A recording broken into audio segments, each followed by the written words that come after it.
This ABC15 Flash Briefing is sponsored by Sanderson Ford. Straight up. Hi, I'm Nick Saletti here with your top stories from ABC15 Arizona. Starting today, the Phoenix Municipal Stadium will be open as Arizona's newest vaccine hub. It joins State Farm Stadium, hoping to speed up the rollout.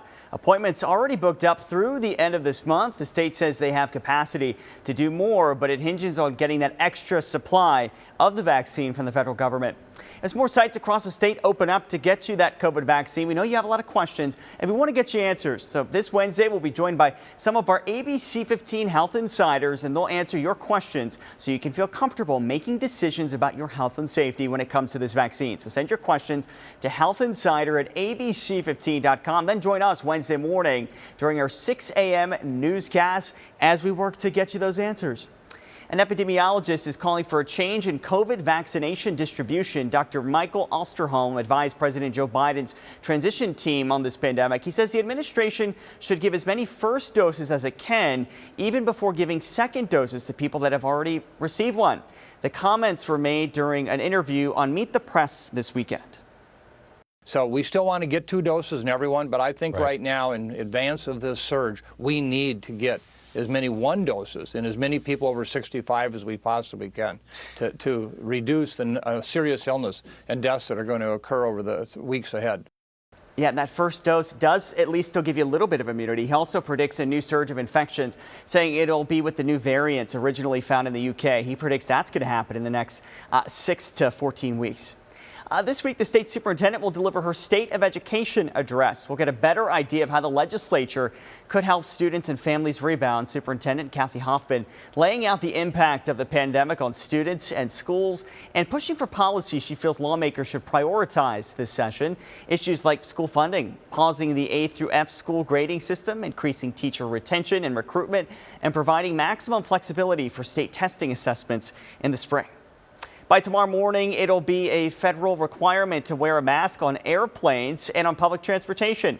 The mask order issued by the CDC is meant to instill confidence in safe travel. The rule applies to passengers on planes, trains, subways, buses, taxis, and ride shares. A big thank you to our healthcare workers during this pandemic.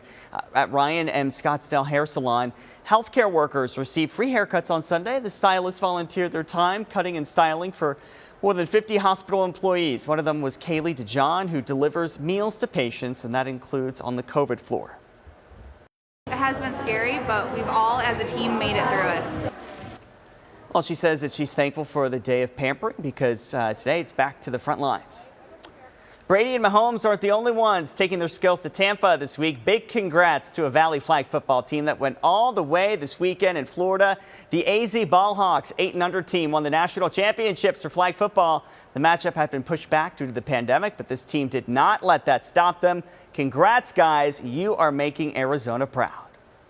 Puxatawny Phil going virtual tomorrow for Groundhog's Day, and the famous Pennsylvania groundhog will make an appearance without a crowd. The Puxatawny Groundhog Club says that they will host virtual events and interactions. Time now for your most accurate forecast. I'm meteorologist Iris Hermosillo. High pressure is in control, and that's what's bringing a warm up here as we kick off the week. We'll reach highs in the mid to upper 70s today and tomorrow. We'll keep the clouds around too. They started to move in on Sunday, but they're not going to produce any rain, at least not these next couple of days. We do have a disturbance, though, that's going to impact our state by the middle of the week. So Wednesday and Thursday, we've got a slight chance for showers here in the valley and a chance for some snow in the high country. But at this point, the impacts don't look too significant.